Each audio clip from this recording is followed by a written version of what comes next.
of international public law if they don't know very well about subjects regarding the borders, because at least in the Latin American jurisdiction, or American, if we may, is a constant. So let's talk about the theoretical aspect, because we're going to have another presentations about the practical issues. So about the ways of acquiring territory, meaning how the states can acquire or diminish those space are subject to their jurisdiction, to their sovereignty, and constitute an constitutive element of the state. And here the only subject of international law and the administrative territory is the state. So the doctrine is not very uniform about the ways of acquiring property. Some of they accept some not.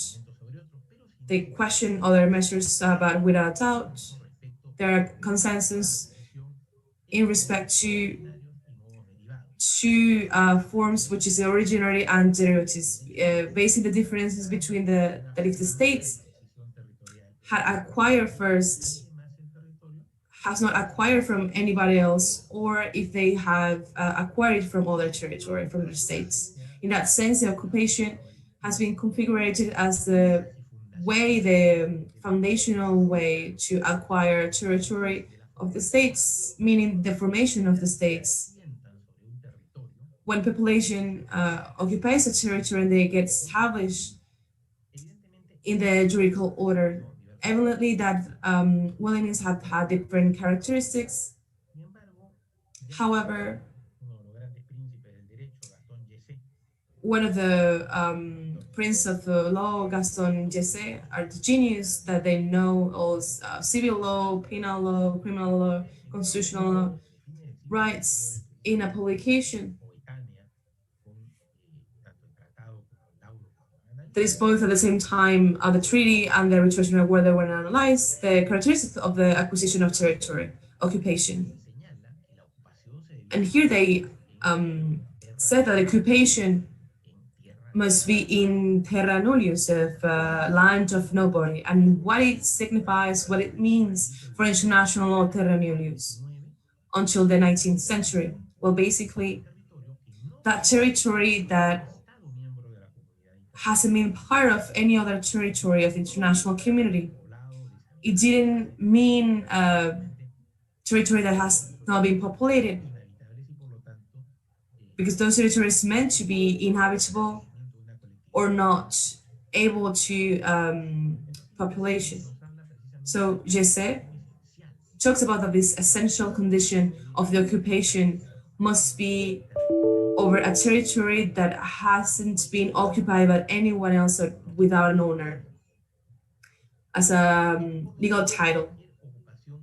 Therefore, any occupation of fictional occupation will not be relevant to international law. In that sense, we have that a series of factors come together in regards to the acquisition of territory.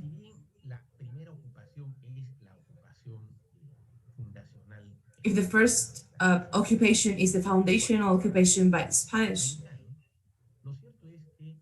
it is true that the independence or the many process of independence bring a very important criteria to be able to determine which are the territories that will constitute the new states. And this is the criteria of iutis possidetis, settled in a determined date in 1810 with the independency process. So the territories that were possessed by the states at that date will be the ones that will keep to possess now and on. They'll be complete with the free determination of people because of one reason, and that is because the former administration, it was acted very mistakenly, and they encountered a series of situations because they had juxtaposed jurisdictions in the military and even in the religious sector. Therefore, these royal titles will determine the territory of the American countries. They have established the determined date to take off any effectiveness of titles of the territory to the countries that states that recently were born after the independence process, and also the action of the colonization and the exploration of the different territories. Those were the ones that get added to the other territories, and of course under the influence of the administrative centers of the viceroyalties and military aspects in a lot of sense. But we must not forget that this colonization actor that also was aimed civilization. The most territories that were fought were under the religious orders that they were out of service to the colony, and other states which also contain labor or work of colonization.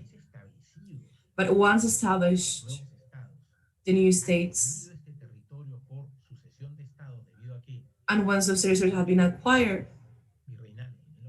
within the limits of the 1810 under the viceroyalty under those territories, and the ways that they were separated afterwards. However, the possibility existed that there were territorial exchanges, the exchange of sovereign territories, unless there was a conflict and therefore a peace agreement. This exchange must be voluntary, consented, which is a case of the transfers of territories. The transfer of territory is a way of acquiring territory which is derivative, but it implies that a state transfer a territory and another acquires it to exercise jurisdiction, and usually this transfer is made by treaty. With economic compensation, without it, there are very different ways of doing it, but evidently, since the independence, the American states, especially the Latin American ones, have rejected any way of acquisition of territory that it was not voluntary, except in the circumstances of a conflict. And here a series of concepts become relevant in reference to the transfers of territory. And this territorial possession over this space that constitutes the essential element of the state. It has been recognized for the other states and with the American nations. Hence, it hasn't necessarily been a permanent presence in many of the parts of the territorial. They're very big lands in comparison with the European territories, and in most cases inaccessible differences with the European territory. Therefore, the relationship that we began to have from the 19th century that are the Pacific nature has been respectful to these situations of acquisition of territory that were generated by the Spanish domination at the beginning, and they will now be part of the American states. Now we have applied in a major situations the transfer of the voluntary nature. Ways as acquiring property as from a statute of limitation that is undeniable for everyone implies a possession that is effective, pacific, continued, unquestionable. It must be produced with a reasonable time that the law does not establish, or does not determine in a specific number of years, but the statute of limitation generally it is accompanied by a situation that we could say psychological, or the costume as a psychological element, which is the good faith, meaning when I take possession of a territory in the knowledge that, well, there is not an owner, or that the owner has abandoned it, or the owner has decided to not to conduct reivindicatory efforts, but we cannot assume the acquire of the property by a statute of limitation, especially when the use of force has prevented the exercise of the rights of possession by part of the one that are legitimately the owner. Therefore, we have to be careful with, because of the figure of the statute of limitation, because it was incorporated in the Washington Treaty, and it was applied discretionally by the arbitration tribunal, apart from others. It's the fact that the arbitration award that was found in a statute of limitation is a word, arbitration award that is not motivated. Therefore, it's a way that in law we do not accept. So any decision in this jurisdictional must be a motivated decision. And that's one of the many flaws that the arbitration award of Paris has.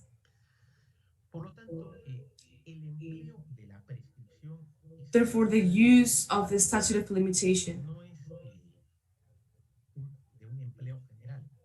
it's not of general use, is a way, a derivative way of acquire property. And in case that someone questioned the application or not to a territorial dispute, it must have been agreed by the parties, because if only one of them is claiming that, it is not valid. But a statute of limitation, it is not about, because when we have a dispute, you need that the statute of limitation must be foundational of a jurisdictional decision of obligatory nature. The same that the fact that it comes from a jurisdiction, a valid jurisdictional decision. We cannot claim in the first statute of limitation on its own that creates an obligation and is enough to acquire territory if that has been invoked or established only in a invalid legal decision. The title that comes only from a statute of limitation way of acquiring property is not valid, because it's not mandatory for all the parts if it has not been agreed for both. Therefore, the ways of acquiring property, they're not only of the freedom of the will of one of the parties, which is even worse because it is not an unilateral right, but a right that comes from consensus. The acquisition of property, or the ways of acquiring property, are linked today that is not consistent to ways and measures that are legitimate to reach the possession, and a way to be able to acquire territory. And as we know in law, that is illegitimate or void, cannot be convalidated even with the pass of time. So we have very careful and have a reasoning that is accurate when we're going to use the theory of these concepts of ways to acquire property. We have to be careful. That was what I wanted to comment this morning. I'll hope that I reached your expectations. Thank you very much. Yes, completely, Professor García Corrochano. Thank you very much for your teachings about the ways of acquiring property, either originary or derivatives in international law. And we thank your thoughts, the figure of the study of limitation as a way to acquire property. Thank you very much for your participation. We'll know to get advantage of those teachings. Now we give the floor to Professor Allan Estrada Morales. We have him here. Greetings from Guatemala. Professor Allan Estrada Morales is a lawyer, licensed in legal science in Rafael Almíbar in Guatemala University, and master in constitutional law in San Carlos University, also in Guatemala. He has a resume which either is so impressive. Allan Estrada has been professor and training judges, a principal professor in Guatemala, but also teachings through lawyers and notaries in Guatemala.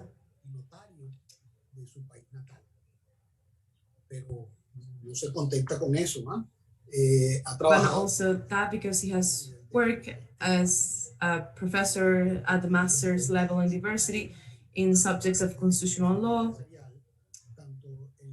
and corporate legislation in University of San Carlos,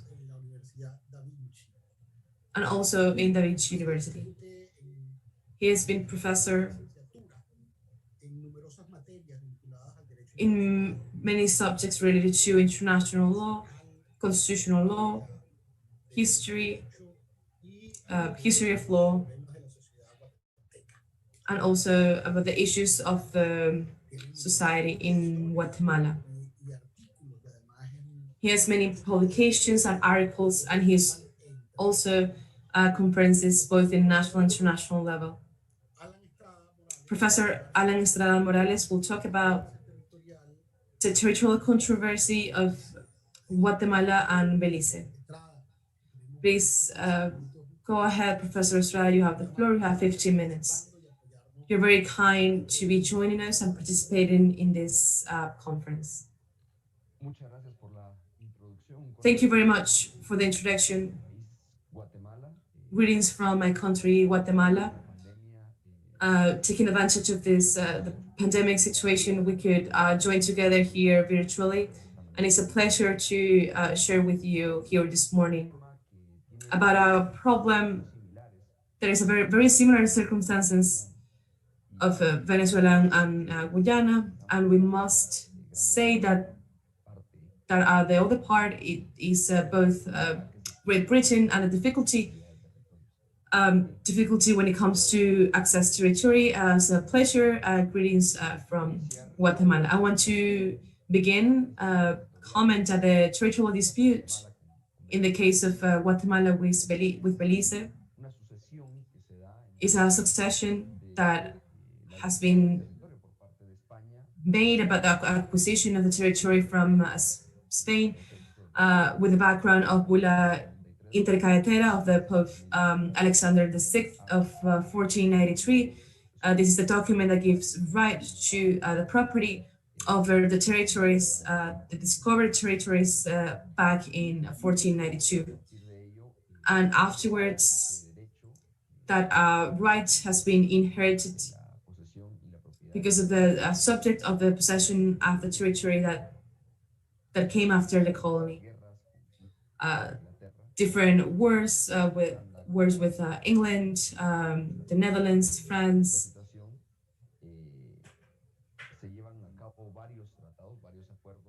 Back then, many treaties and agreements between those nations when they come to a peace process.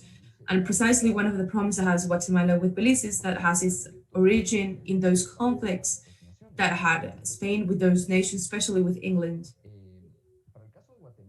For the case of Guatemala, I want to talk about a little bit about what's the problem from the point of view of the geographical point of view. There's a very important point with the Spanish colony located in Central America, which is that a port that is denominated San Felipe. It is in the Caribbean Sea. So a lot of gold,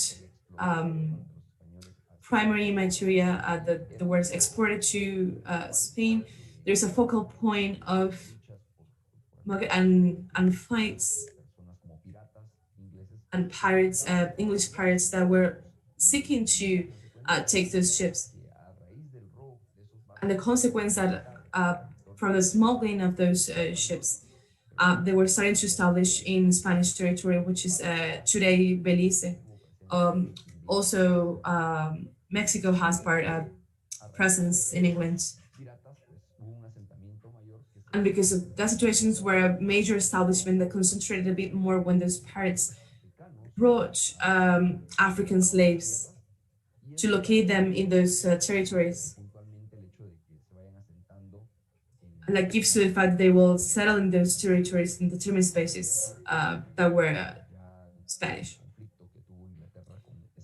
So in the conflict that Spain has with England in the 16th century, 17th century, there was an encounter that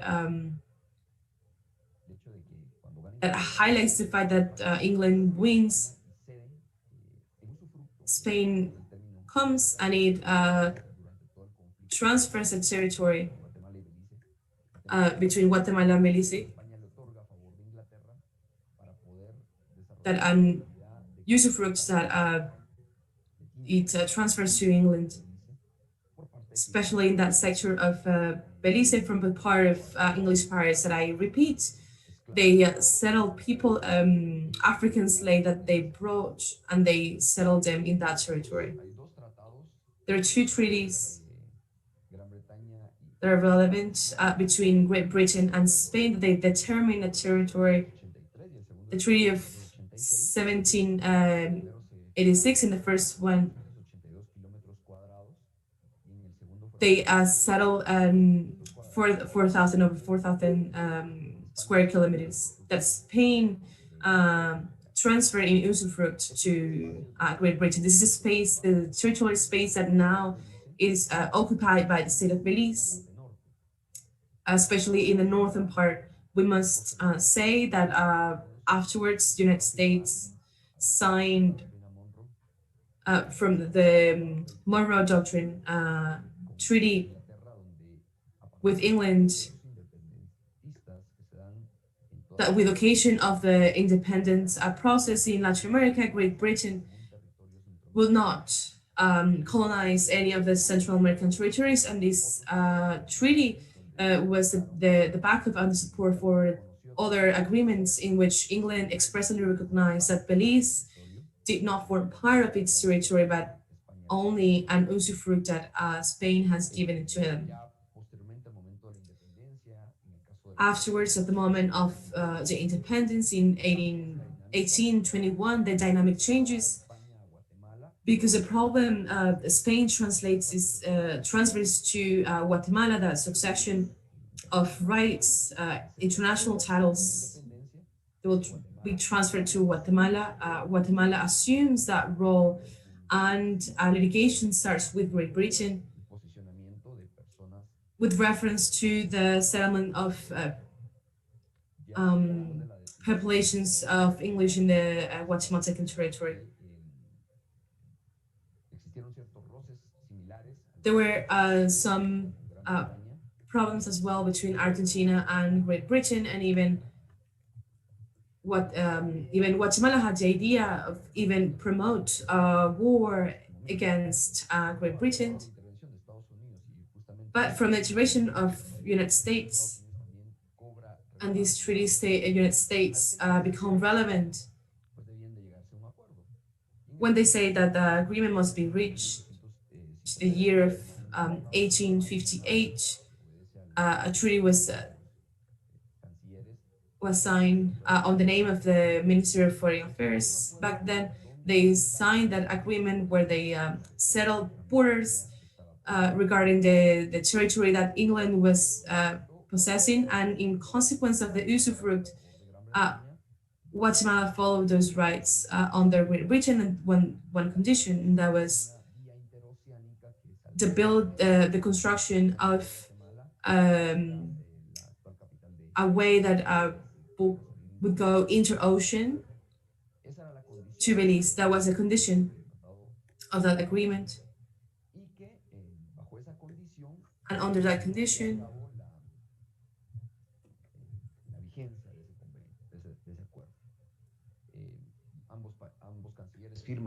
both Minister of Foreign Affairs signed that agreement under the condition that that the respective legislature organs must ratify that agreement, and then they'll become law as a consequence. That was going to be after the 6 months of the signature. England did not ratify the agreement. The English Parliament did not ratify it. And in the case of Guatemala, obviously because of the agreement was not ratified by England, they did not comply.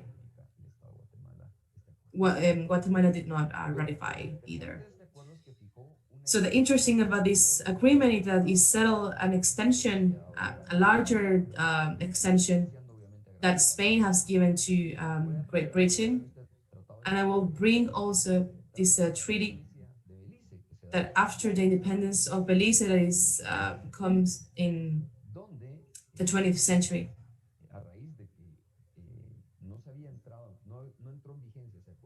Therefore, because the agreement did not come into force, Guatemala determined that Belize kept belonging to Guatemala, and for a long time has been claiming that situation until 1981. So between 1858 to 1981, Guatemala will develop an activity of claiming towards Belize, taking into account that if they were English settlements, in the majority they were not English people, but they were African slaves that were brought by the English to exploit those territories. And there were nearby settlements from Guatemala and Belize, and there were a lot of cultural encounters. For example, the indigenous people from Guatemala lived in a territory of Belize. In 1981, they conferred the independence in favor of Belize under the United Nations. The Minister of Foreign Affairs that they came to power because of a coup d'etat and transitional transitory government that were participated in the independence process of Belize. And something very interesting that happened there is that Guatemala reserved the right to follow the territorial title over a part of Belize. And from that year, the claiming was over just a part of the territory, and Guatemala recognized that was Spain gave in usufruct to Great Britain. It was the territory that Belize must occupy, but with the treaty is even 12,000 more square kilometers that Guatemala has transferred. It was from Guatemala. There was going to be a claiming over that territorial extension, so Belize did not accept that. And in the constitution of Belize, it was determined that the territory, it was the one of the treaty, meaning what it is now, the territory of Belize. So what do I mean with this? I mean that there is a problem that comes from treaty, that it did not come into law, but the difference, it was adopted by Belize, and that is also actually expressly said in the constitution of Belize. The territory of the states is one of establishing that treaty that did not come. into law. I must say that afterwards in 1993, Guatemala started to establish diplomatic relations with Belize, and they received ambassadors. They start different negotiations to give resolution to the country, which affects both countries, that they don't have clearly established which are the borders, the both territorial and for the year 2004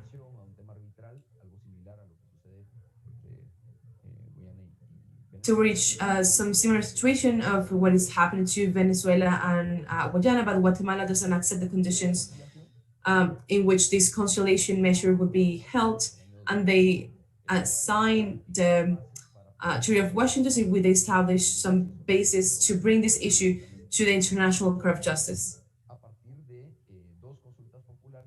To two popular consults, public consults, in a simultaneous way. In Belize, it did not happen. However, in the year 2018, in Guatemala, at that consult is going to be brought by the International Court of Justice. Same in 2019, and Belize also won the yes, and they also agree with take the issue to the International Court of Justice. The case is presented now there. Guatemala presented the demand of in year 2020, December 8th, and actually a week ago the statute of limitation was elapsed.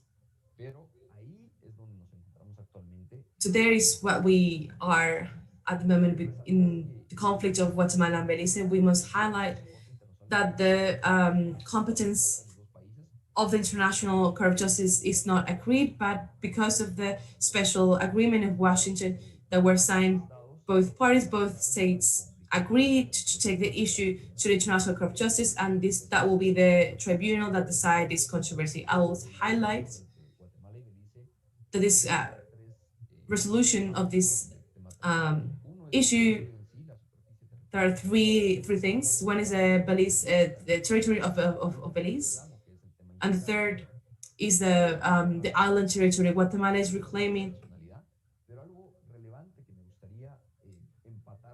But something relevant that I would like to say as well is this comes from that Treaty of Great Britain. That was very bad for Guatemala because of precisely of the bad management over the territorial dispute. So I'll leave it there. Thanking this space. It is a pleasure to share with you, and we hope that both countries, both Venezuela and Guatemala, will reach a resolution about these disputes. Thank you, Professor Allan Estrada Morales. I think it will be useful, helpful to know these experiences of other territorial claimants, especially in our own continent. Without a doubt, I appreciate a lot of similitudes that will help us to better understand the strategies that will follow through in our own territorial reclamation. I want to thank especially to the scholar and Professor Héctor Faúndez Ledesma. Because of him, that he has coordinated, clarified all these conferences. Thanks to him is because we're here, gather doing all this reflections. So our best consideration, recognitions to Professor and Scholar Héctor Faúndez Ledesma. Likewise, I thank the participation I'm seeing on other platforms, the participation of other members of the Academy, and also interest scholars. So we go now to the second part of this conference. We go now with the block of Venezuelans who will illustrate us about the rules of the Treaty of Washington. and the historical titles over the Essequibo territory. First place,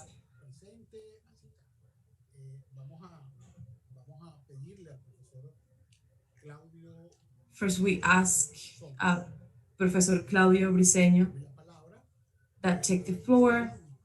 His license in history, in education, mentioned history in University of Los Andes in Mérida, Venezuela. He's professor of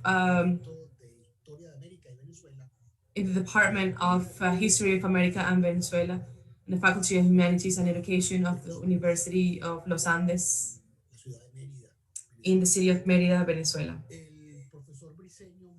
Professor Briceño Monzon is Magister in History of Venezuela by the Andrés Bello Catholic University and Doctor by the University of La Plata in Argentina. He's member of the Academy of History of the city of Mérida, number of publications. Professor Briceño Monzon, you have the floor for the following 15 minutes.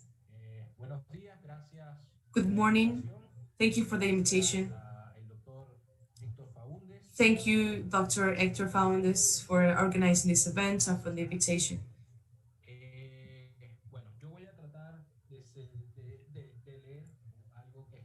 I will try to read something that I wrote, very simple, to be able to fit the 15.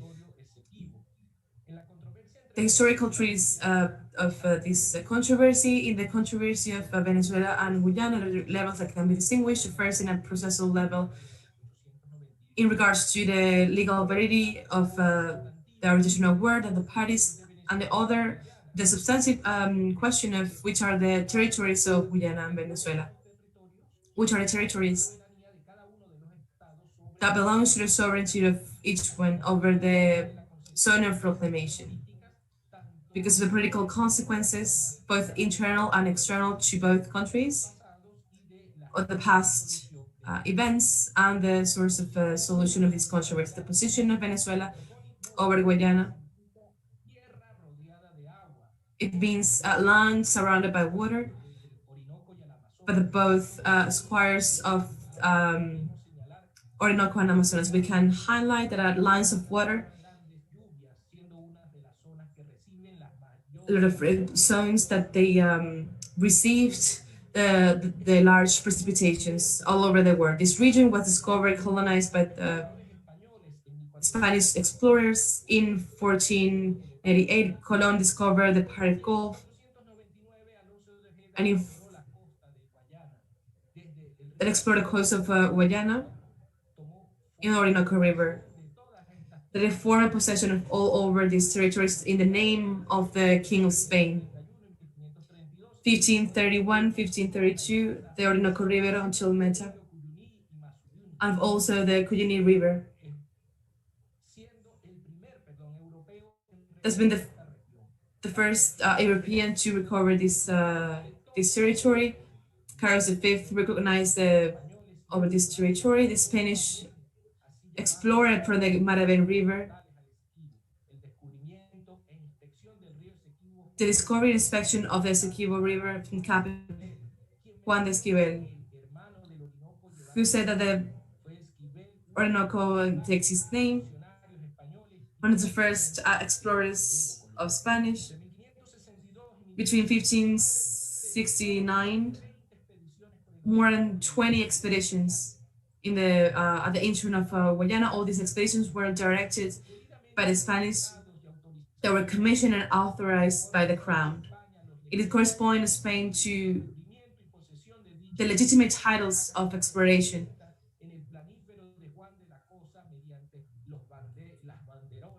In the report of Juan de la Cosa and the banderos of Castilla that will settle on the coast. In the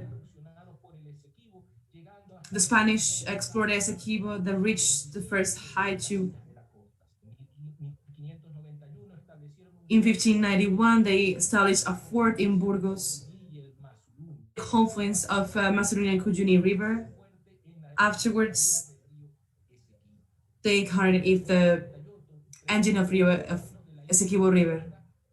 The neighbors of the Margarita River practice commerce with Guayana, and from the island, they go to the zone of recognition.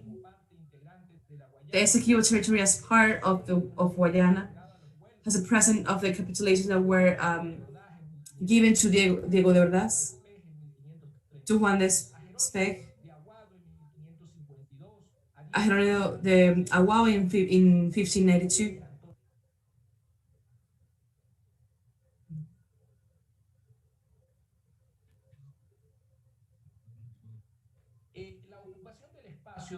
The occupation of the space of Guayana has initiated by Spain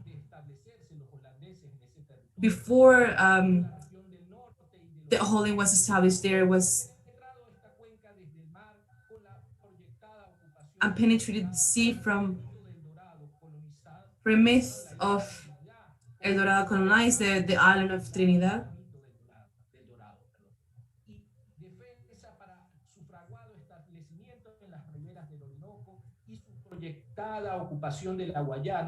And the occupancy was projected, that was considered for the foundation of Santo Tomé de Guayana at the end of the 16th century, as a point of population in the eastern part of Orinoco. We expose this synthesis of the occupation of the eastern part of territory of Venezuela to show that the occupation of the territory to the west of the Essequibo, it was inherited by Venezuela from it was belonging to the general capital of Venezuela in 1777, that it corresponded to the provinces of Guayana.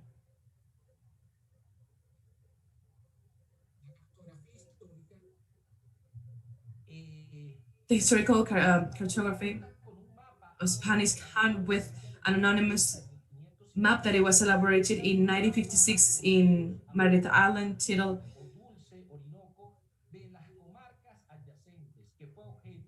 that it was object of discussion in the session of the Arbitration Tribunal of 1899, because it was very uncomfortable for lawyers, English lawyers, to have to recognize that Spanish possessed not only the knowledge of the region of the Essequibo, but also did maintain frequent contact and commercial exchange with them and the original populators of the zone.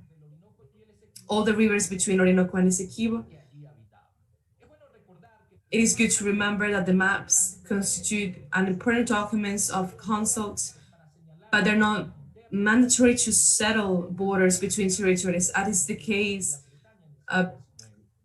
of the territorial controversy between Venezuela and Great Britain. The cartography only is helps, only supports on its own. It cannot be a definitory element to determine the borders between two territories. Even for the 17th, 18th, and 19th century, when the cartographers do not have enough knowledge to elaborate maps that were reliable. We could say about the geographical ignorance about that territory. What value can a map have in a border controversy that it comes with a territory that is not known, with the principle that every nation can define its limits only because of the fact to establish the map. The historical cartography is only support because each map obeys to a specific economic, historical situation.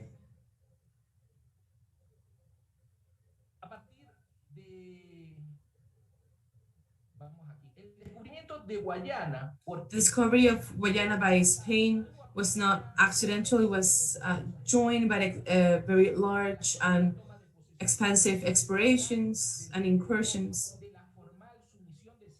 The formal submission of certain indigenous population. Antonio Berrio, with the space, the territorial space of the provinces, the 3 expeditions until 1591 began the occupation of Guayana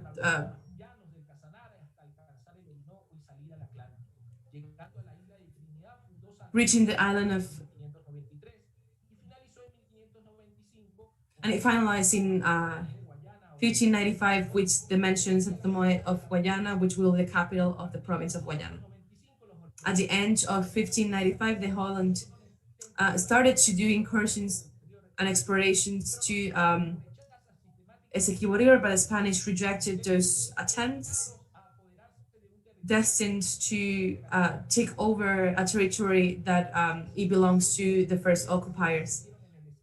The Holland established them in a confluence of the Kujuni River, and they occupied a small part of that territory.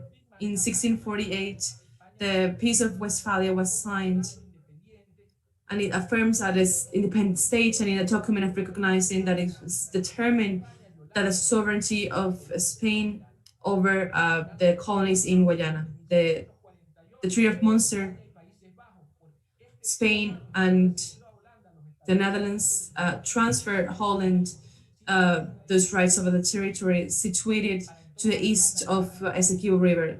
For them, Holland did not possess any territories at the west of the Essequibo.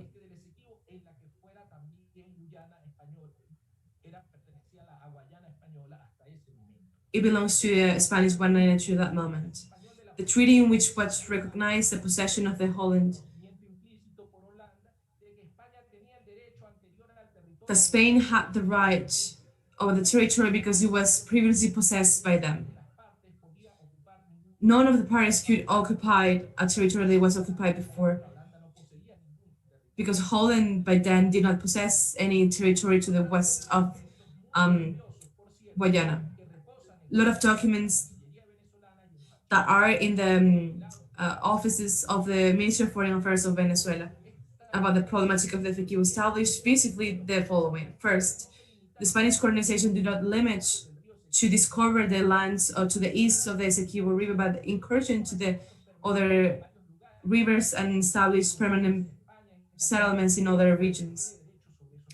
So Spain has right of those territories. Second, the Spanish authorities rejected the Holland that began invading and in violation of the Treaty of Munster attempt to settle in that territory. The authorities from Spain established the need to establish forts to repel the Holland attack. It is good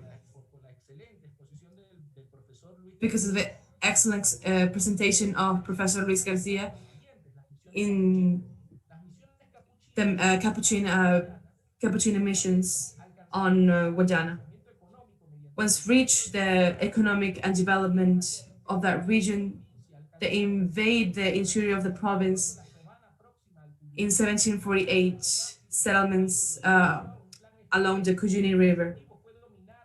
The objective was to dominate the confluence of both rivers, all in a context of the defense of the Guayana that was taken by the Spanish. For this reason, the English tried to induce in the arbitration award the work of the missionaries, the existence of the 14 of Fort Corumu, which was the zone of contact between the Caronia and Essequibo, through the Kujunu River, which is a natural way.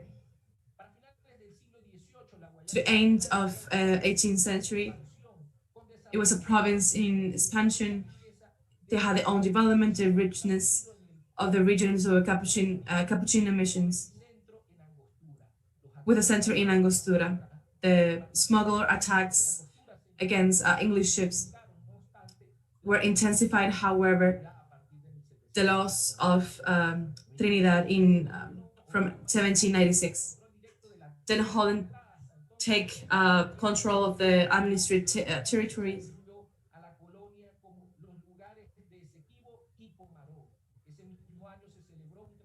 That same year, a treaty was celebrated, an extradition was celebrated between Spanish. The parts were obliged to the reciprocal restitutions of the Spanish territories and the colonies of Holland.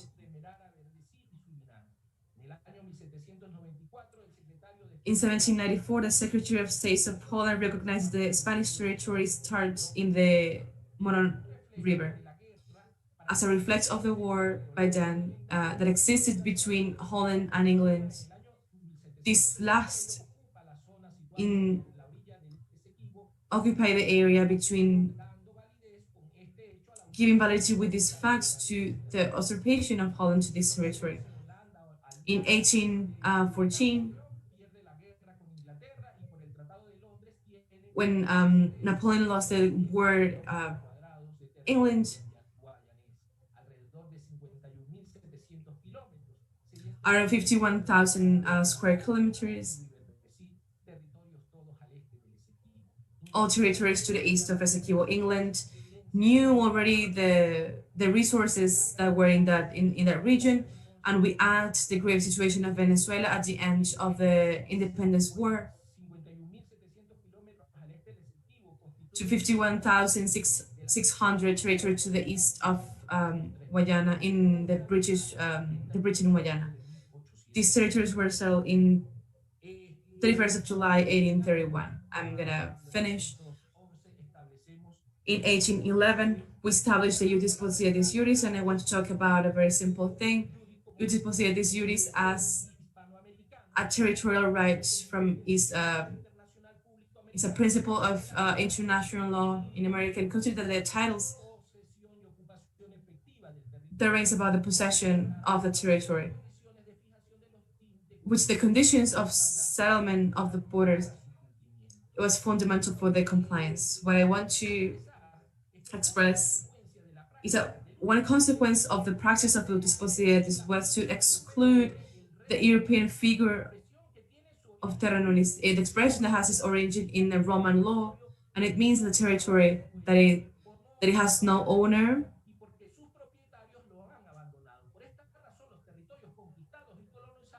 Because of this, the territory that were conquered by the Spanish crown has discrepancy with this territory on the basis of principles admitted by a law. It was considered the owner of all these territories.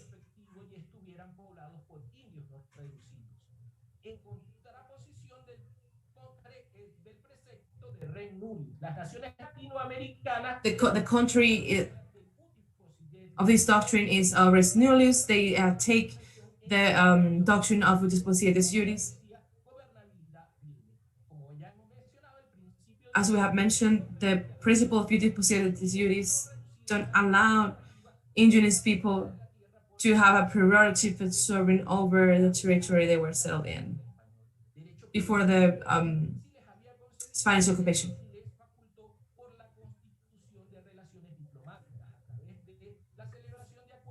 Through a celebration of agreements that were established by the designation of ambassadors and representatives from those ethnic groups before the crown. With this, I conclude. Thank you very much. We thank you very much, Professor Briceño. You have demonstrated that you have done a very important research. Without a doubt, it will be very, your expertise will be very helpful in your knowledge. Thank you very much. We continue with Professor Gabriel Ruan Santos,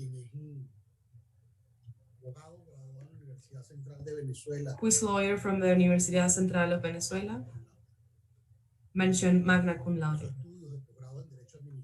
And he made a master's in administrative law, University of Rome. He's professor of administrative law in many universities of our country, Central University of Venezuela, Catholic University of Venezuela.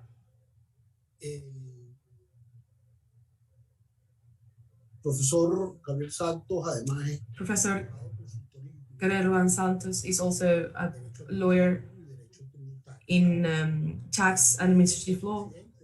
He was former president of the board of directors of tax law in Venezuela.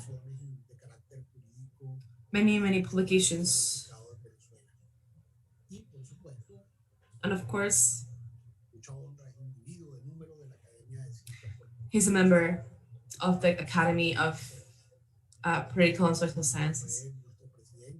And also he was our president in the Academy during period of 2017-2019. Professor, you have the floor. Good morning, everyone. Thank you very much, Dr. Fernandez, for your generous presentation.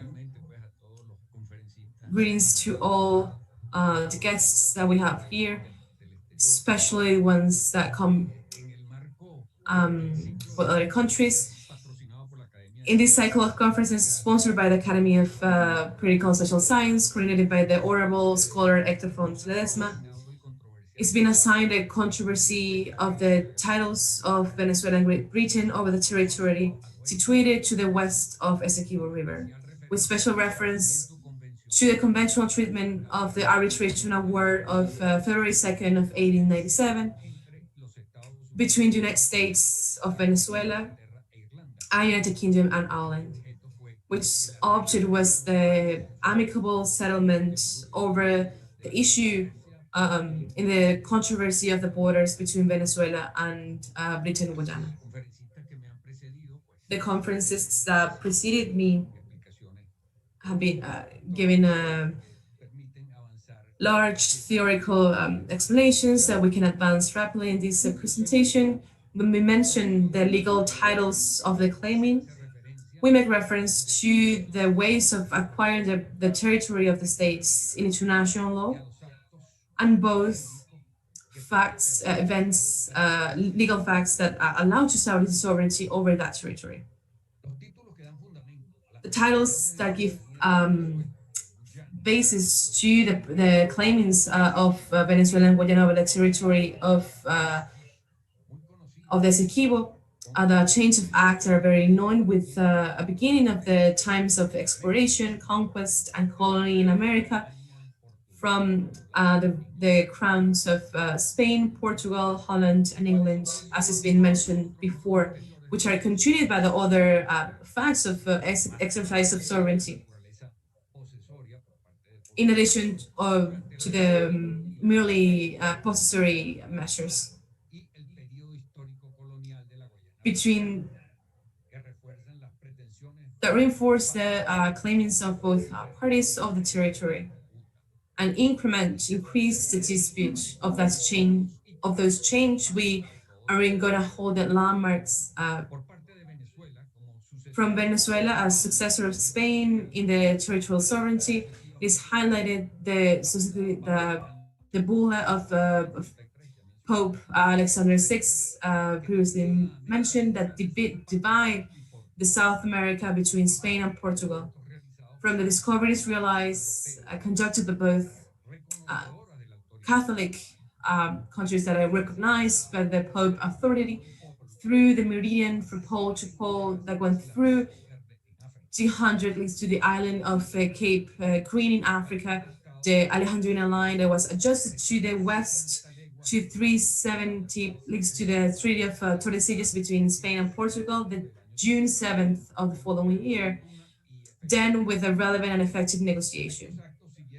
To both acts, they were followed by various treaties that established the limits, the borders between Spain and Portugal, in which we can highlight the settlement between 1750, 1777, and 1801, that distributed between those crowns the region of Guyana, located between the rivers Orinoco and Amazonas. To these original landmarks, we add the creation of the general capital of Venezuela through the royal charter of Carlos III, the King of Spain, in September 8th of 1777, that was segregated and unifying afterwards definitely the territory that was Venezuela itself, between the possessions of Spain in America, including the province of Guyana in its territory. Those were followed by the independence of the federal constitution, the Federal Constitution of Venezuela in 1811, that settled at the territory of the new republic, the one that was from the Captain's Journal, the Constitution of the Republic of Colombia in 1821, that integrated that territory under New Grenade, that kept the entities, and at the end, the Constitution of the State of Venezuela in 1830, that settled the succession of the sovereignty of the territory that was part of the Captain's Journal. So this result of this change of landmarks, it was clear that the eastern border of the Venezuelan Guayana, it was situated in the Essequibo River, which is mentioned expressly in this case in the name acts and also in the maps that were elaborated to describe the Spanish and Colombian territories that were afterwards Venezuelan, to interpret the borders of Guyana belonging to Venezuela without prejudice to the maps, that the maps on its own do not constitute titles, but aspirations of the parts that make proof against the ones that were that elaborated them because of the unilateral nature. Because of these landmarks, the representatives of Colombia have expressed by letters to the English government that the border between Colombia and British Guiana was to the left margin of the Essequibo River without a protest from the government, to consider the titles of the sovereignty of Venezuela as a successor of Spain, derivated as a consequence of an awful war of emancipation. The Republican government obtained the recognition of Venezuela by part of the crown of Spain. Since he's resigned his, all these rights through the Treaty of Peace and Recognition of 1845, with hardly negotiated with the representative Alejo Fortique, with the help of the historian Rafael Maria Baral. This instrument cleared the war nature of this acquisition, and also take out the attempt of the English government to acquire by transfer the territory of the Guayana Esequiba from Spain. After years after the discovery of and the taken possession of Guayana by Spain and Portugal, the usually violent incursions from the Holland, the Dutch, but then afterwards the wars between the United Provinces, between the Netherlands and Spain, to obtain independence from that crown, which ended with the Treaty of Peace of Westphalia, celebrated in 1648 between Spain and in which Spain transferred to Holland the territories of the establishments of Berbice, Demerara, Suriname, and Essequibo, situated in the Atlantic coast of Guayana, which constitutes the originary title of the territorial sovereignty of Holland over those possessions. By this title, Holland acquired close to 20,000 square kilometers of that territory to the east of the Essequibo River, never to the west. Afterwards, these mentioned colonial establishments were transferred to England with other Dutch possessions through the London Treaty of August 13, 1814, to the end of the Napoleonic Wars. According to the documented opinion of the Venezuelan scholar Carlos Alamo Ibarra, who expressed that the dominant on the Essequibo that acquired Great Britain this opportunity, it will be determined by the hydrographical J.M. Norse in the coast of Guyana and the island of Trinidad, published in London in 1828. That it was said that the Britain Guayana, it would extend from the Quarantine River to the northwest until Essequibo. It is added that once the acquisition was made, Great Britain was obliged to form an agreement in Utrecht in July 1713. In conformity to this nation will help Spanish to establish the ancient borders of the dominant territories in America that were restituted as it were in the times of Carlos II, that it was not honored by England. The titles of the Arbitration Award of 1897. Now, it is necessary to analyze how it was handled the subject of a title of territorial authority from the parts in the text of the Washington Act or Arbitration Award of 1897 to resolve the friendly settlement of the controversy of the border from Venezuela and Great Britain. According to the Article 3rd of that arbitration treaty, arbitrators must investigate and make sure the extension of the territory that belong to the provinces of the Netherlands and the Reign of Spain, respectively, respective area, that it could be legitimately claimed for them at the time of the acquisition of the colony of Britain, Guiana, and determine the divisory line between the United States of Venezuela and the colony of Britain, Guiana. A simple grammatical interpretation of that article, it brings us to establish that the arbitrators must, with the legal titles, declare the territory that belonged to Spain and Holland, that caused the territorial sovereignty of the respectively, according to the law that the rights could be reclaimed by Venezuela and England at the time of the acquisition, which is 1814, not after. The territory of the colony by Great Britain, which was specifically settled at critical dates, and then determined according to law how to and not discretionally adjudicate the divisory line between Venezuela and Britain and Guiana.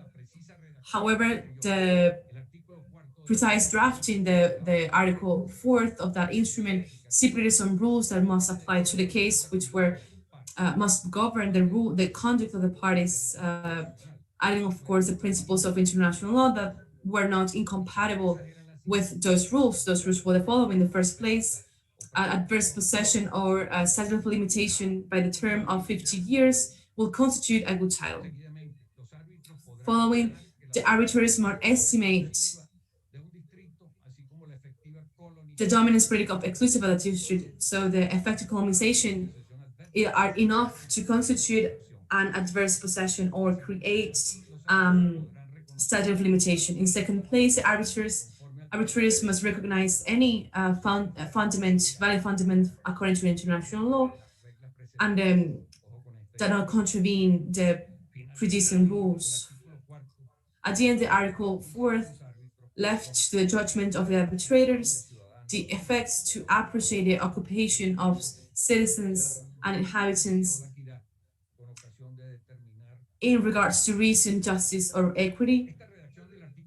This drafting of Article 4th that belonged to, by hand, a different purpose, to Article 30 was rejected since it was known by the Venezuelan government, but it was negotiated and accepted by the government of the United States as an imposed condition by the English government, which was determined to celebrate the Treaty of Arbitration, called by some the Anglo-North American Treaty. It is observed that in comparison with this text of the Arbitration Award of 1897 is an important contradiction and grave, because while in Article 3rd of the parties settled that there were going to be research and investigation, that it must review the legitimacy of the titles over the dispute territory, meaning that Spain and the Netherlands will conduct a decision over the territorial controversy according to the facts that were legally relevant and according to the principles of international law that were applicable to the time, which will be object and no other determination of the divisory line between the United States of Venezuela and Britain, Guiana, and not the culture of the arbitrators.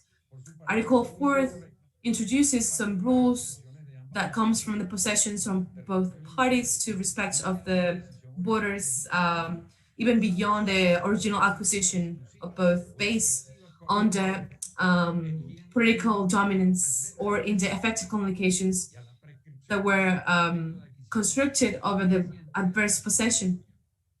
and as a way to acquire the dominance of the territory. Putting aside the characters of the uh,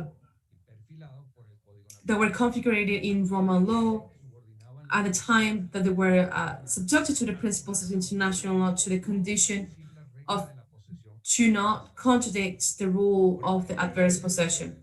Because of this twist in the draft of the agreement, the Ministry of Foreign Affairs, Isidro Morales Paul, affirmed that precisely the statute of limitation clause is the vertebral column of the issue, because it pretended to settle the utis potietis facti over the utis potietis juri, meaning that the effectiveness over the historical titles with the goal to put over the devices of the Anglo-Dutch titles of the territory.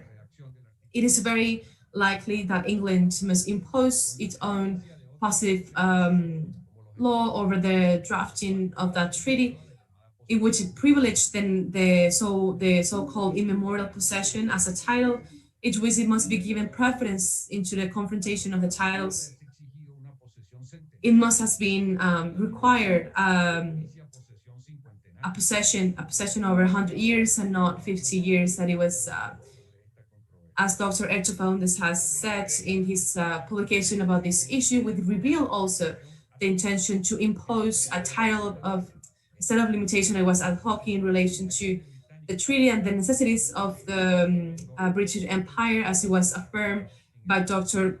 Pedro J. Lara Peña in year 1981. The precedent that it is added that the called statute of limitation clause of Article 4 was object to a double interpretation. One, the one that it was negotiated in secret between the Secretary of State Richard Olney and the English government, and the other one that it was informed to the government of Venezuela by Mr. Olney through intermediaries.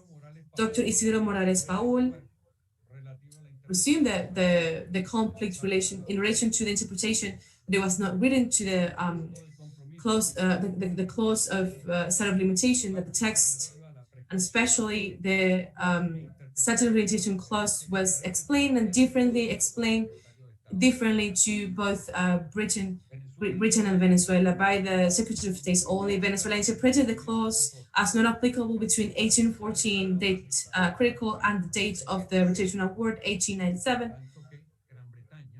in which Great Britain considered applicable immediately before 1897. That was the date of the arbitration award, meaning that it doesn't pay attention to the critical date that was convened, meaning that Venezuela did not know the hidden poison that the clause containing within, that was known and rejected only expressly. In the opinion of Dr. Morales Paul, this fact must be qualified as a false attestation of the content and reach of the statute of limitation clause by the part of Secretary of State only. Also, the British interpretation of the clause, it was openly contrary to the name Treaty of Status Quo celebrated in the month of November in 1850 between both governments through an exchange of notes with the goal to settle down the tension that it was coming from the first British additions to the Essequib territory in the decade of 1840. In regards to modu vivendi, they established the governments of Venezuela and Great Britain were committing to abstain aggressions and incursions over the territory in dispute, and they were preventing of effects to the ones that were made onto the definite solution of the conflict. We must say that this instrument was submitted both the arbitration treaty of 1897 as well as the arbitration award of 1899 about the case. It must be noted that the application of the institution of statute of limitation between states has not been unanimous, neither in the doctrine of in case law or international law. According to the opinion of the French author Charles Rousseau, the doctrine is divided because the authors of positivist inspiration must used to reject the extension of the international relations institution, but in the contrary, it is the supporters of the transposition by analogy to the law of people and the concept of private law.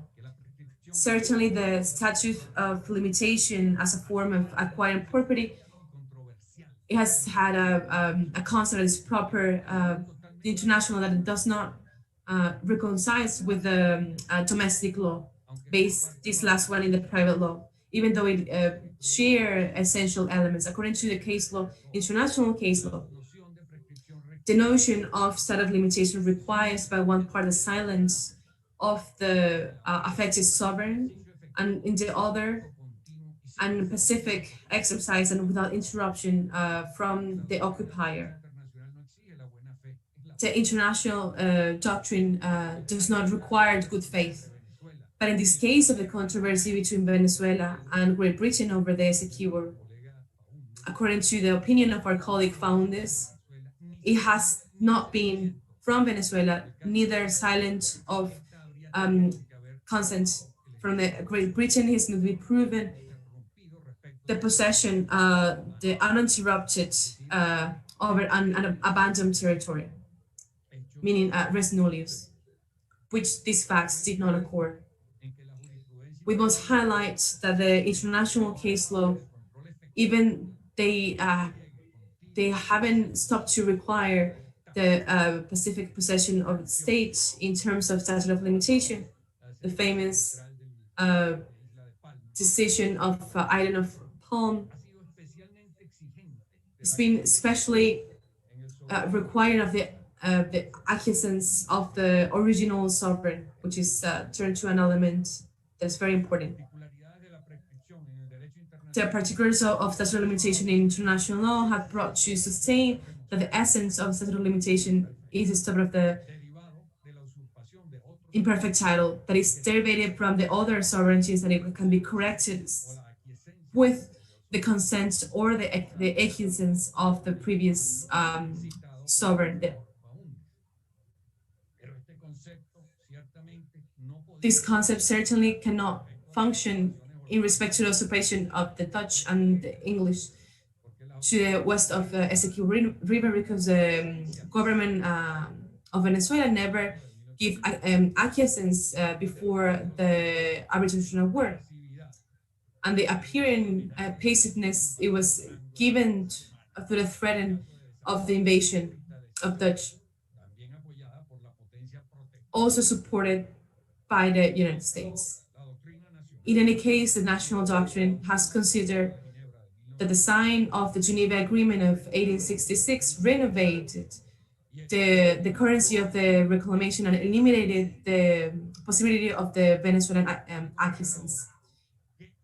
We can comment now what it was made by the arbitration award in reference to the arbitration award of 1899, in reference to the titles of sovereignty that were invoked both parties before the international liquidation. The parties arbitration award expressed that the tribunal has impartially examined the arguments of both parties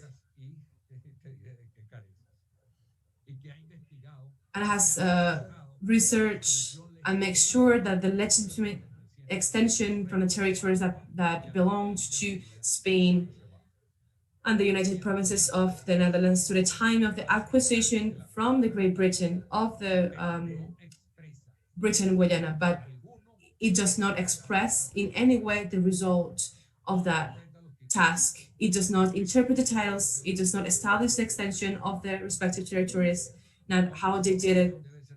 It does not express how that extension must be taken into account to determine the divisory line between United States of Venezuela and the colony of Britain Guiana, and it was required by the Article 3. It was not enough that the award said that the titles were examined. It was indispensable, required that the titles were cited. None says the award that which territories were acquired by succession, by transfer, or by statute of limitation, which was indispensable and required to comply with Article 3 of the arbitration award and motivate the border. In regards to application of the statute of limitation clause established in Article 4 of the arbitration award, nothing it says. In this regard, it was indispensable that the tribunal examine the adverse possession and the titles and how they did it, the characteristics of this possession, it lasting, whether it was or not the criteria of political domination and effective colonization in relation to the acquired areas allegedly by statute of limitation. It was also indispensable that it was valid the applicability of any other fundament on international law that it would consider to make satisfactory the requirement of motivation. Non-expression, it is contained in this award in reference to the alleged occupation for citizens of inhabitants of this area. In any case, if the Article 4 served as fundamental determination of the divisory line, they did not mention with legal certainty, because there is not motivation that established a legal syllogism, meaning the relationship between the facts of the experience, the rules of arbitration, and dispositions of the arbitration award. This configures a grave violation of the arbitration treaty and the due process, especially with the rights of defense of the parties, which will have to make a very specific review to know the motives of this decision. Finally, we are of the opinion that the arbitration award parties do not delimit the border between Venezuela and Britain Guiana in regards to legal titles that supported both parties, but simply adjudicated without any legitimate power the territorial sovereignty over the zone in dispute, according to an arrangement that it was merely geopolitical between England, Russia, and its states, which frankly violated the clause of the arbitration treaty of 1897, which contained the will of the parties and the principles and legal rules of the solution of the controversy. Thank you very much for your attention.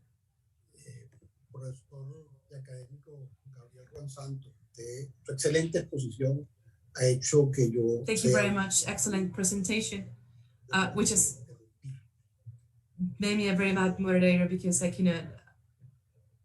wouldn't want to interrupt you. I identified 4 major parts of the presentation. In the first place, the enunciation of the legal titles of the Essequib. Second place, the treatment of those treaties in the arbitration treaty of 1897 in third place. And we thank you very much. You made a special reference, very detailed reference to the statute of limitation clause in that treaty. And lastly, well, you reveal the omission of the legal titles that made the tribunal, the arbitration tribunal in the arbitration award of 1899. They did not interpret the titles. Nothing was said about that clause. We thank you very much for your work. That will be, of course, published in the newsletter of the Academy. And now we close with Golden Seal. I present Dr. Asdrúbal,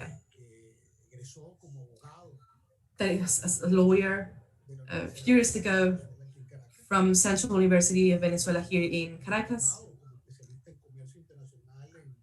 and a diploma in international commerce, and also doctoral mention summa cum laude in Catholic Andrés Bello University, and honored by Dr. Honoris Causa in University of Salvador, professor, scholar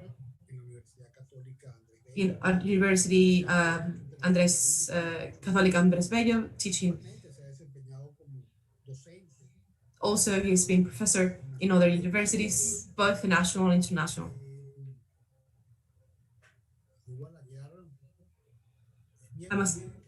He's a member of the Royal Academy Science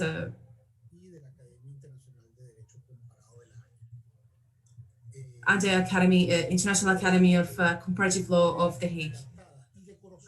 I must say that has been a large, extensive career for the Venezuelan state and before the international community. Very important posts and in democratic governments of Venezuela. Professor Aguiar, you have the floor. How do we do? Should I interrupt you? You authorize me? I will say what I will do. What you say, but let's try to keep the time. My dear friend, you have the floor. I'll try to be very concrete in respect, but I'll start with deeply thanking the Academy of Social and Political Science for the invitation, my friend and esteemed colleague, Dr. Hector Faundes, for inviting me to participate in this conference. I also thank your moderation, Gerardo, and I go directly to the issue that concerns me. I have a very great doubt about how to address this issue between another things.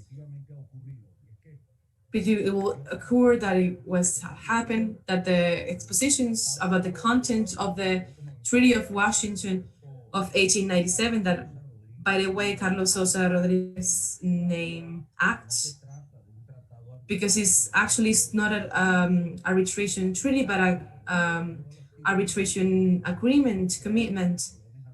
And I think that the previous presentations has been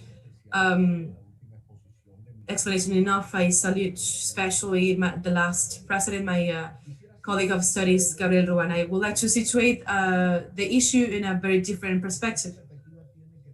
That perspective has to do overall with a problem that theoretically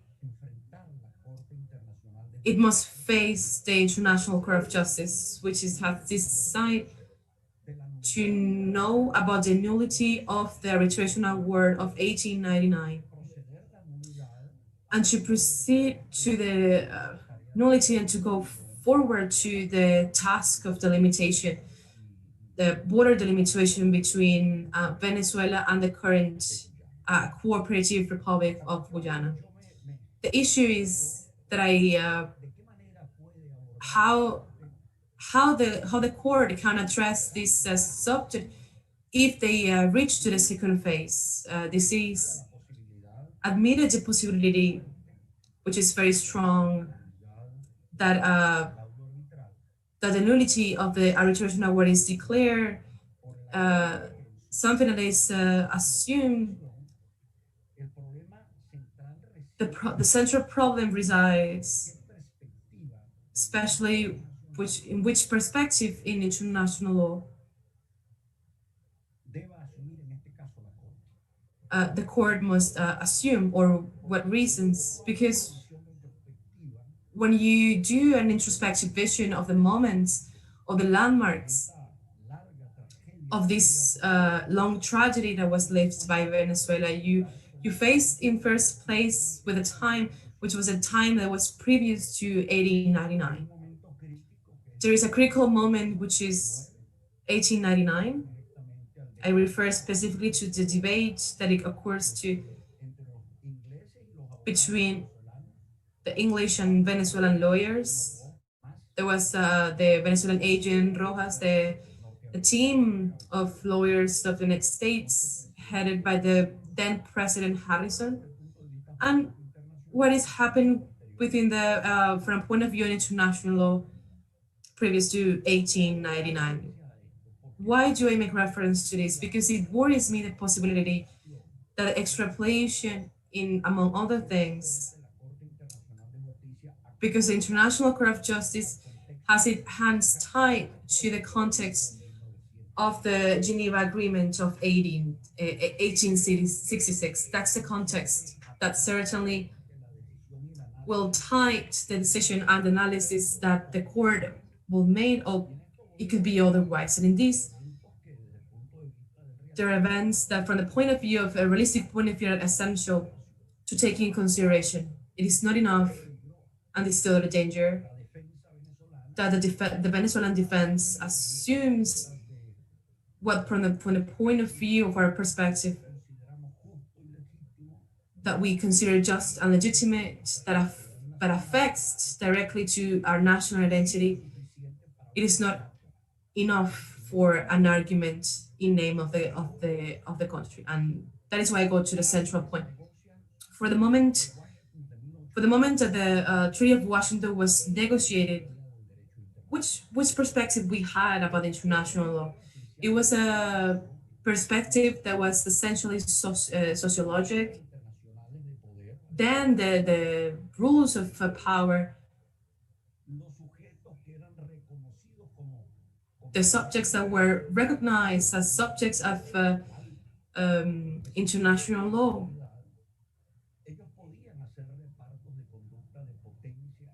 they could do a partition according to their free will. And the legal rules, what they did was fundamentally crystallize, consolidate through certain practices and international treaties. And I must say, this logic or this sociological perspective is what is, it was prevalent back then. And afterwards, it was conceded from Spain to Holland, to the east and the Essequib coast. The Treaty of Munster of 1648 provoked territorial repartition. It was the product of the wars in the 30 and 80 years. Also, the Convention of London of 1814 is a consequence of the Napoleonic Wars that are justifying in the facts and considered in law by the distribution of the territories that were made by the English and the Dutch in Africa, in South East and South America. Great Britain back then does nothing but repeat a practice that was violent, but is coincidental to the perspective that it was they had back then. And I say the things to try to clear out the prejudice that comes from afterwards and that can call us to make mistakes. It is argumented consistently that there were injustice in the process that was made in the Treaty of Washington, because then Venezuela was not part of the negotiations in the first part and the second part, because they committed an inadmissible, inaccessible act to prevent the presence of arbitrators of Venezuela within the configuration of the arbitration tribunal. So we can ask here if that the presence will have changed that destiny. And in second place, if the intervention of these Venezuelan judges and not from the United States will have also give place to a very different circumstances to what we had. I was imposed. I will want to call the attention over the following. The judges in majority, what nationality? Well, two English judges, the Russian judge, Doris Martin, known by the French, by the Frédéric de Martin. This is a jurist that is that it ended up to be the president of the arbitration tribunal. That it doesn't have to be with just the Martin, which is a very recognized jurist that died in 1821. But the publication of the Martin, translated by the French, precisely in the previous decade to the process of negotiation of the arbitration treaty, and then which is the perspective that this publication has, which is so important for this subject. I will go to two paragraphs specifically taken from the text of the Martin. It says, "It is normal that a nation is taken from their possessions beyond their will and consent. The loss of this nature, it can be the result of conquest. Now, it is very rare to find in international law examples of volunteer transfers of territory. It is the case, yes, to mention here the hypothesis that a state abandoned any part of the territory of Ireland, because the possessions that are abandoned must be considered as lost for that state, and it will be left open to the first occupier. This, I think, that in a certain way, it starts to clarify as well the reaches that the Treaty of Washington acquires in their two main articles, which are the Article 3 and 4. Dr. Sosa Rodriguez himself, which has a very brilliant presentation in the Academy to the years of 1891. Especially, I give relevance from the point of view, the historical point of view of Antonio Alamo that Professor Ruan mentioned, because he addresses the great debate and the great problem that is settled for that time, which is in the particular reveals which is the drama that it was lived even by the tribunal itself.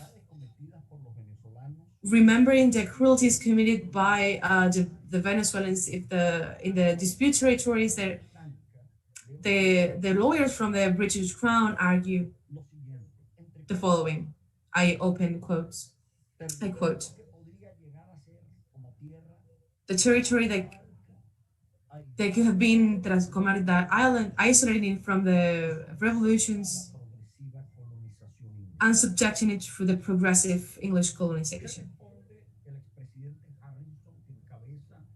What it responds President Harrison to the arguments of the tribunal is the first consideration that I take from this, Mr. President, is that you can not allow to one of the claimers in a territorial dispute argue that because of the greatest strength, richness, industry, and corporate spirit is more capable than another nation to appropriate a territory.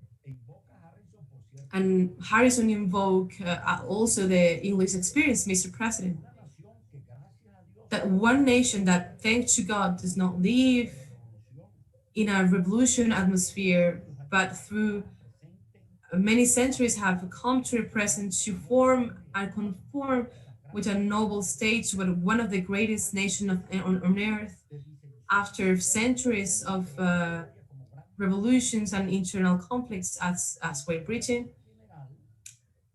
The General Proclamation cannot argue that Venezuela has lived an atmosphere of revolution, but those considerations, Mr. President, that attempts to form juices about the merit, the comparative merits of the laws and administrative between Russia, United States, and Venezuela, or Venezuela, are completely out of place. That observation that must direct to the brilliance and cleverness of arbitration tribunal regarding disputes of borders. But the thing is that the jury is presided precisely by the Martin and the judges of majority that he configures the tribunal are English. And here it comes a central consideration, because in the moment that the Treaty of Washington was negotiated, and this I must have a difference with the ones that I have my professor, and I consider must be Isidro Morales Paul. I don't know to which point it is true the deceit to Venezuela for the moment that the clause of statute of limitation clause was constituted, because I must say that the Martin recognizing these publications that it's impossible to try to settle a time for a set of limitation in international law, because what it must be considered in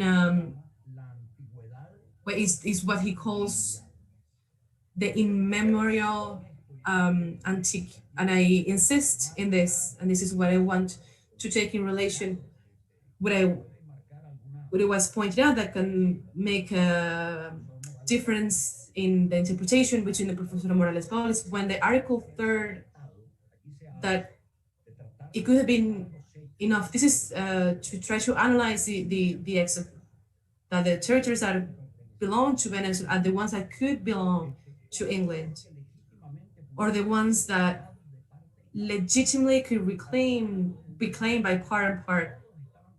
During the debate, all were aware that the critical date, the limit date to apply the statute of limitation rules and those others that could limit the statute of limitation rules and the possibility of a mere possession of the citizens and inhabitants according to the reasons of equity. The date was 1814, and that is proved in the argument, the written argument that was presented by the tribunal, the President Harrison, and the Venezuelan lawyer. In this sense, they make reference directly to the reject the Britain, to try to use the rules of Article 4 to extend to the time after, leaving the Article 3 that leaves the moment at 1814, in which Great Britain, I repeat, as a consequence of the Napoleonic wars, the territories of Emilia, Belize, and Ferrara there was still a contention between Holland and Spain about certain possessions. Holland tried to reach in the west area of Essequib, and the same Spain point out to Holland that they were violating the Treaty of Munster, but at the other part, Spain rejected those occupations from the point of view, from the military point of view. But the important thing is to go back to the legal thinking of the Martin, who exercised very important influence in the European culture at the moment. He says in his text, a state is owner of a territory if it has the possibility to maintain its authority. However, there are two paragraphs that are very illustrative about the thinking that dominated the judges that were the majority. And this is why the Martin made reference to the effective occupation. And he talked about this, something that is very surprising. He talks about he talks about the land that is newly discovered. Venezuela uses the titles of the discovery that were extensively explained here, and afterwards the title of the independence, the historical titles. But the thing is that the Martin says that there's a possibility that a land, it could be rediscovered again. He says this resolution, or willing to possess, it must be manifested in the exterior by the national flag, by the arms or other symbols. This is what originates the crisis with Venezuela in 1840.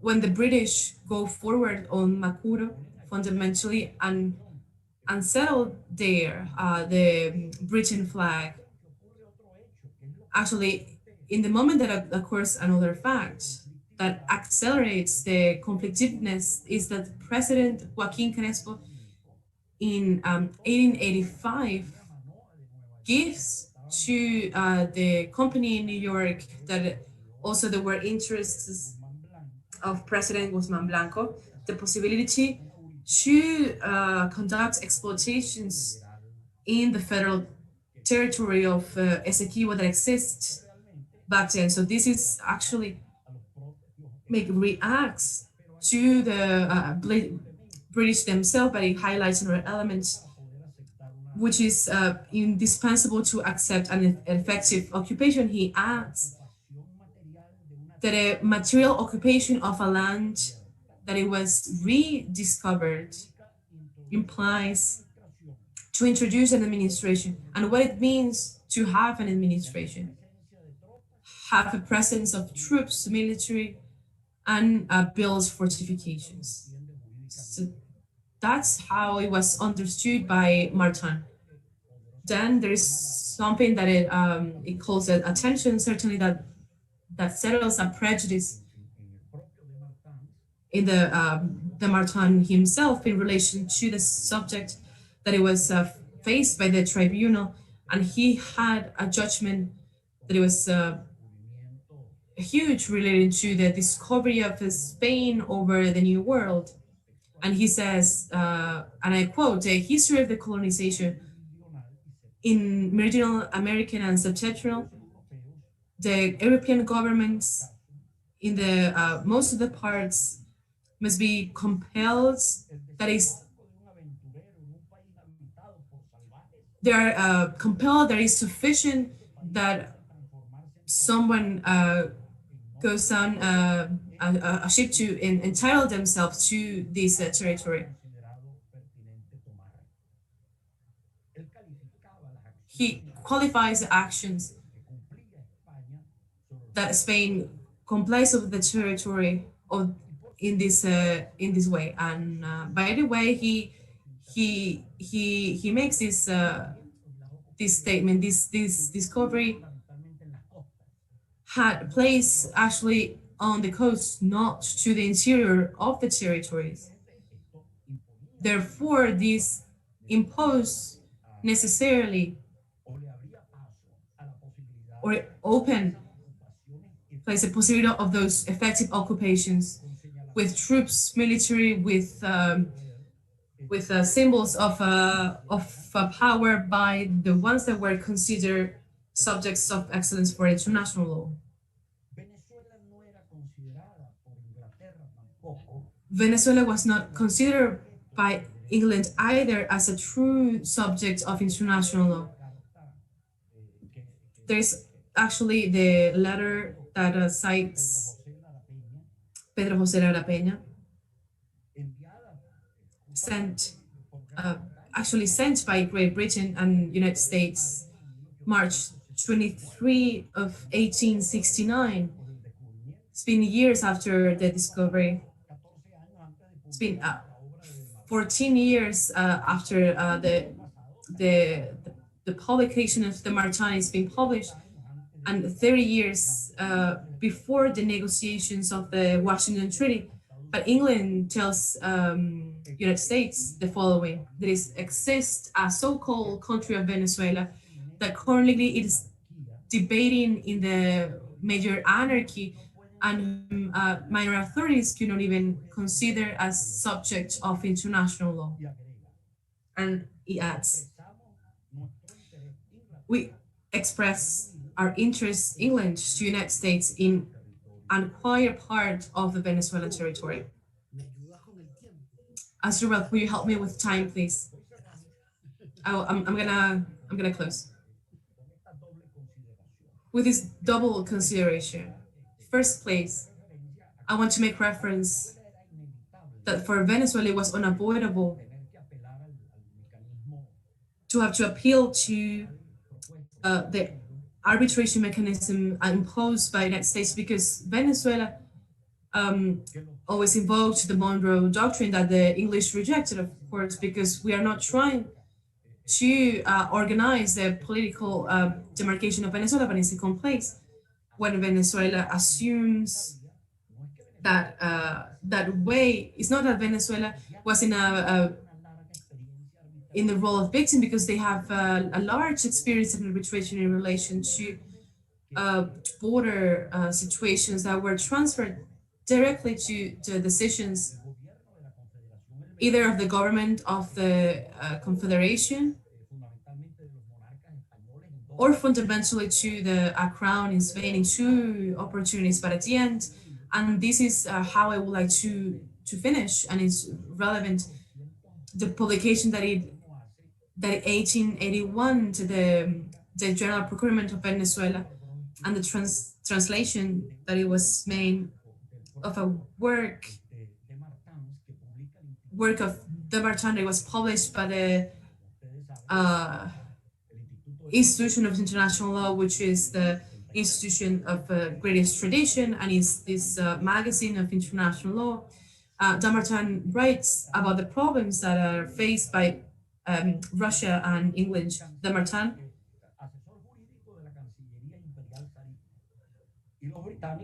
and the English, of course, committed with the interest of the colony. And he says the following, and with this I conclude: it is really true that in a fight between Russia and England about the borders in India is an absolute necessity. These two great countries as ours, civilized, are called and forced by an immutable law to try to give to the savage population of the Asia the sad spectacle of the fight between us, that we are the actual subjects of international law. It is worth of the European civilization that European and Russia representative in the Central Asia have to invoke the perverted instincts of the population of and the violence of these barbarians. The arbitration award of Paris, it is certainly an award that is reigned an international law where the division of justice did not exist. The thing that prevailed was the rules of powers crystallized by law, that arbitration violates the rule of motivation, which actually is a rule that comes from the Conference of The Hague in 1899 under the precedence of Cipriano Castro. In sum of all this, the great question that we must research from the point of view of international law to the moment when it was put forward the International Court of Justice, how is going to resolve the issue of temporality of international rights that it reigned during the times of the Washington Treaty and the Arbitration Award, and now that it prevails under the Geneva Agreement. Thank you very much. I appreciate the patience to hear me. We are the grateful ones because of this different perspective, how you have addressed the issue today, the details and anecdotes that definitely define the treaty, the Briceño Treaty and the Arbitration Award. Thank you for your appreciation, specifically the strategical. I see on the screen Dr. Héctor Faundes. I don't know if Dr. Faundes, before closing with the thanks and give the floor to the President of the Cabinet to close the act. I don't know if you want to say anything. You can open the microphone if you will. Muchas gracias. Thank you very much, Dr. Gerardo Fernandez, moderator of this event. I've enjoyed the interventions of almost everyone, saying that it has been said. Thank you. Thank everyone for have joined your knowledge, experience, and your prestige in an event of this nature. And maybe in the substantive part, I've enjoyed of what I've enjoyed of those presentations is the way that you have developed the subject, how you have referred to the Article 3 and 4 of Washington Treaty of 1897, which is the one that dictated the competence and the rules of the arbitration tribunal, but in particular, the faculty to determine to which belong the territory and not adjudicated without motivation. I want to thank also that initial presentation by Professor Luis García Corrochano, the president of the Inter-American, that we could talk about the acquisition of the territory and the analysis of Professor Allan Estrada in relation to the controversy of Belize, in which we could were able to appreciate was a lot of point of context with the controversy of the Essequib. So thanks to you, we'll be understand better different points of this controversy and the reasons that assist Venezuela to so hopefully the International Court of Justice determine the nullity of the arbitration award. Thank you very much, Mr. President, and thank you very much, everyone. Thank you to our I'll give the floor to the president of the Academy, Julio Rodríguez Pérez-Beitia, so he can close the event. Bueno, ante todo, volver a ratificar el agradecimiento al doctor García, Estrada, Ruan, Aguiar y Briceño. El evento de hoy nos ha dado la oportunidad de ver amigos como el doctor Aguiar, que teníamos un rato que no lo veíamos, aunque sea por esta vía, y a todos ustedes por la participación en un evento que de alguna manera ratifica el interés de la academia por un tema que ha sido históricamente un tema de la academia. Es muy difícil hablar del tema del Essequib sin hablar de un académico, sin hablar de un evento de la academia, sin hablar de parte de lo que ha sido la historia de la academia. Ustedes nos han ayudado hoy a ratificar ese compromiso que tenemos hoy con las generaciones venezolanas presentes y ese compromiso que tenemos con las generaciones del pasado que pusieron dentro de su agenda el tema de la Guayana Essequiba como un tema fundamental para Venezuela. Muchas gracias a todos los que participaron en este evento, muchas gracias a los que vieron este evento, muchas gracias a Universitas por el apoyo técnico que siempre nos ha brindado. Y estos eventos siguen, y el de hoy es el cuarto y seguiremos con los subsiguientes eventos porque creo que tenemos que ratificar ese compromiso por dar cada vez más una calidad de información sobre lo que está pasando, y en eso hay que volver a felicitar tanto a Gerardo por la excelente coordinación del evento de hoy y al doctor Faúndez por el diseño del programa de este evento, y hoy se ha demostrado la completitud que tenía el programa al llenar aspectos que de alguna manera fueron resumidos perfectamente por todos ustedes y que de alguna manera confluyen para darnos una idea general sobre lo que es el problema del Essequib y lo que representa para Venezuela. Muchas gracias y que todos tengan una feliz tarde. We give for finalize the event.